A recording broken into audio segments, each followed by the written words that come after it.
A Good Bit of Business, written by Rioghna, read by Maria Chester. Early Saturday was not known for being one of the busier times for Gold's pawnbroker and antiquities.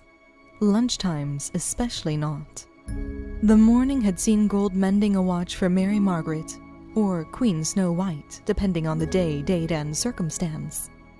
But he had finished, and was cleaning away his work surface in preparation for the arrival of his love and his lunch. This Saturday afternoon arrangement was both well known in town and responsible for it being such a quiet time for him.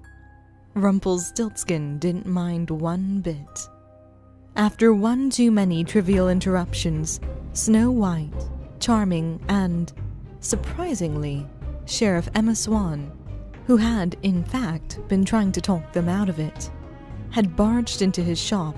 Ignoring the close sign as usual, they had walked straight into his office with barely any warning, where they had found him enjoying his lady and his dessert, or rather, his lady as dessert. While he had been angry at the time, he was not particularly embarrassed about it. Why would he be? He was still a man, and despite over 300 years, he was most certainly not past it, especially with a woman as beautiful as his Belle. Except for the brief moment when Charming had seen parts of Belle he wasn't in the habit of sharing with anyone, and between him throwing his discarded jacket over her and Snow immediately putting a hand over his eyes, it wasn't too bad. Emma Swan had been traumatized by it, but it wasn't the first time, and he was wearing his trousers. So it was a surprise when he heard the bell in the shop ring at 10 minutes before 12. It wasn't Belle. She finished up at the library at 12 noon precisely, and would have come in the back door anyway. Whoever it was better have a good excuse, or be in one hell of a hurry, or preferably both, he thought, cursing slightly under his breath. Just a moment. He growled quickly and made his way to the front of the shop, only to find no one. The main part of the shop appeared to be empty. He looked at the door, wondering if someone had stuck their head in and then changed their minds. Then he heard it, the soft cough from the other side of the counter. Standing there was a small boy. At least, he was pretty sure it was a boy, though at the age of 6 or 7 it could be hard to tell. He had a head full of blonde hair, blue eyes, and an expression that was somewhere between terrified and hopeful, and he twisted his hands in his pockets. "Mr. Darkwanthor?" he asked with a bit of a lisping hiss not uncommon to children, especially if, like this one, they were at the stage of missing front teeth. He hadn't the foggiest idea who the child was, though he looked vaguely familiar. Either Belle or Mary Margaret would know, but except for his grandson Henry and Henry's friends, he was not all that familiar with the town's children. People had stopped hiding them when he walked down the street, but that was as far as it went. "Yes, I am. Who are you?" he asked, not ungently as he moved around the counter slowly. "John Warbert. They call me J.R. I really need your help." "Very well. What can I do for you?" he asked. The boy, he vaguely knew the name, belonged to one of Robin Hood's men, he thought. J.R. had been very brave, but he could see the boy was barely holding together. Best to get this one sorted quickly, and not the least because Belle was expected. "I lost Dingus. I didn't mean to, but my brother trusted me and I lost him. He's gonna be so mad and he'll never—" The boy was on the edge of a breakdown, and Rumpelstiltskin had enough vague memories from Balefire's childhood to want to avoid that wet, snotty bawling and all. "Who is Angs? And why did you think I could help you?" he asked calmly. "That's what the grown-ups say, and Henry, that you can fix things when no one else can. And that's what you did before, with Peter Pan and the other thing. He said you make deals," J.R. said all in one breath. He paused before continuing slightly slower. Angus is our puppy. I'm only supposed to play with him in the yard, and I took him out, but I didn't know the gate was open, and he ran into the forest. Enough. I think I understand, Gold said with just enough force to cut JR off, but not to scare him any further. How the mighty Dark One has fallen. Finding a lost dog for a child, he thought. But then, in this child's eyes, the puppy was probably as important as any of the bigger threats they had faced. Possibly bigger. Of course, he could and would. The boy was brave. He admired that. Besides, it was such a little matter.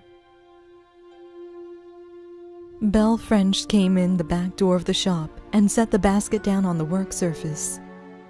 She could hear the quiet sound of voices from the other room and hoped it was nothing big. Still, she stuck her head through the curtain just in case she needed to hurry someone along. What she found was Rumpelstiltskin down on one knee to bring himself eye to eye with J.R., one of Will Scarlet's two boys, and a regular at the library. "Why not call on the Blue Fairy?" he was asking, just a bit of his old high-pitched titter in his voice. Enough to impress, but not enough to be frightening. Fairies are for wishes. I don't need a wish. I need to find Angus, he said, giving him a look as if it was a silly question. Besides, my brother says fairies are sithies, and for girls who want to grow up to be princesses and things like that, or get married and stuff. This is important. I need a proper wizard. Belle could barely contain her laughter, and she knew it was taking a whole lot of willpower for Rumpelstiltskin to keep from laughing as well. Oh, what the Blue Fairy would say if she heard that. "Very well," Rumpelstiltskin said with the utmost seriousness. "I can find Angus for you." "For a deal," the boy said, nodding with all the wisdom and gravity a 6-year-old could muster. Yes, a price. All magic comes with a price, J.R. Never too young to learn that." Belle could tell he had almost forgotten himself for once. "And what do you have to trade for this important piece of magic? I don't suppose you'd be interested in trading a firstborn child, still a little young." "That's for after you get married, and I'm never doing that. Girls are yucky. I don't suppose I could trade my brother either. Papa would be mad. I have my pocket money. It's not much. Or this," he said cautiously, pulling something from his back pocket. Clearly a cherished possession. An old-fashioned slingshot, of the kind children in the enchanted forest used for scaring birds out of the berry bushes or killing rats in the field. It wasn't new. Probably his father or older brothers, possibly both, as she was pretty sure that Will's other son had gotten big enough to learn the bow now. "Well, dearie, I make gold, so your pocket money isn't very useful for me," Rumpelstiltskin said, leaning over to examine the slingshot. "This is a lovely slingshot," he said, "but I'm afraid it's not really what I need."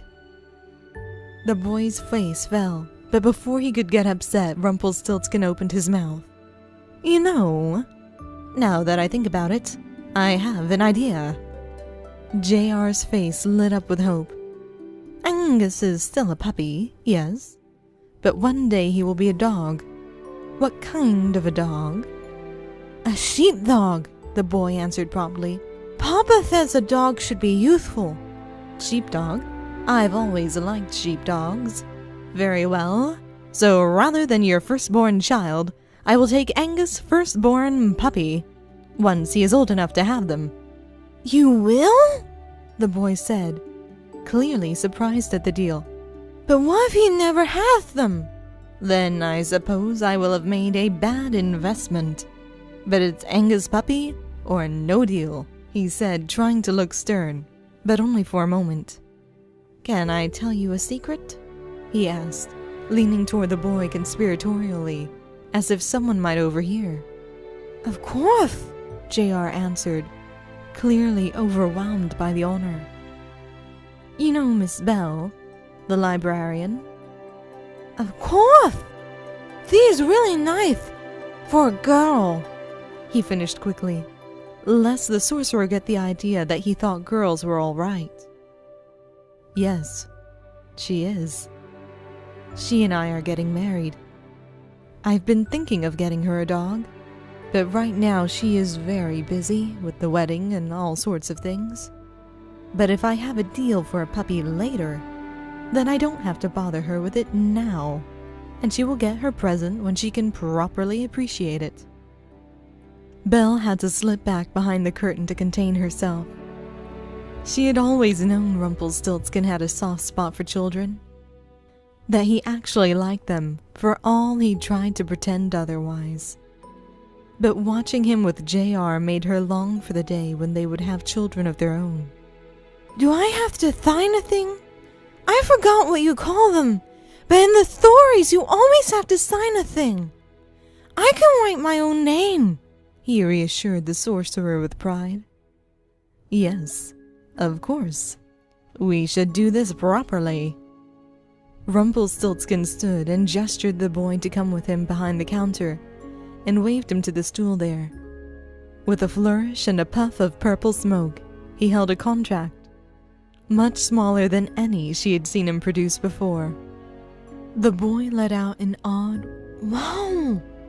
He would probably be entertaining his friends for weeks with the story of how he had braved the infamous Dark One's lair to get his puppy. "Would you like to read it yourself?" Rumpelstiltskin asked. "Miss Bell says we should always read things before we sign them. That's what she said when I got my library card. But I'm a slow reader, and Angus could get into trouble," JR said regretfully. "Could you, Rumpelstiltskin leaned over the contract, reading it quickly to the boy. It was probably the simplest contract Belle had ever heard, certainly from the infamous dealmaker. She couldn't help but peek through the curtains and watch as the young boy gravely affixed his name in large first-grade letters to the paper before handing it to the old sorcerer. Rumpelstiltskin then took out his keys and opened the locked drawer, placing the contract in carefully with his others. "Now, JR," he said, "I always keep my word. But perhaps I should make it so this can't happen again." With a flourish of his hands and the usual purple smoke, a leash appeared, which he handed to the boy. "Go outside and call the puppy. This leash is magic. As long as you have this, anytime you call him, he will come. Make sure you take care of it. It's an important part of the deal." He wagged a finger at the boy, trying to look stern. "I will. Thank you, sir," JR said. For a moment, Belle wondered if he was going to hug Rumpelstiltskin and wanted desperately to pull out her camera phone. Instead, he stuck out his hand. Barely suppressing a smile, the man shook it and watched as the boy slipped off the stool and ran out the door. After a moment, he followed him, watching out the window for a moment before he locked the door and turned towards the back of the shop, only to find Belle watching him. "Yes, love?" he asked. "It's a perfectly reasonable deal. You know that Angus is a boy, right? Not likely to have any puppies." "Oops," he said with a shrug. "Guess he got the best of me. How long have you been standing there?" "Long enough that you'd best have locked that door. After that deal, you deserve an extra special treat." The look on her face was full of pride, love, and something else. Something just a bit naughty that made him lock up more quickly. All in all, he thought as he slipped through the curtain into the office, a good bit of business indeed.